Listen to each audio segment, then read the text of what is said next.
Hello everyone! Magandang buhay sa ating lahat na naririto. At nandito po ako sa inyong harapan para bumati ng happy birthday sa ating nag-iisang KMG Just Vlog.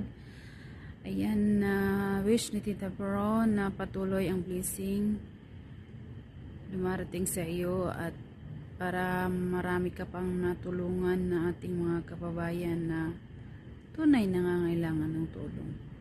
Yan, maraming salamat sa suporta mo kay Tita Veron at sa ating Veronatics Game Dreamers.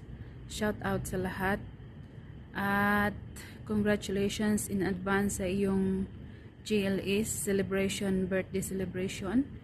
At nandito lang si Tita Veron. Thank you so much and God bless. Happy birthday.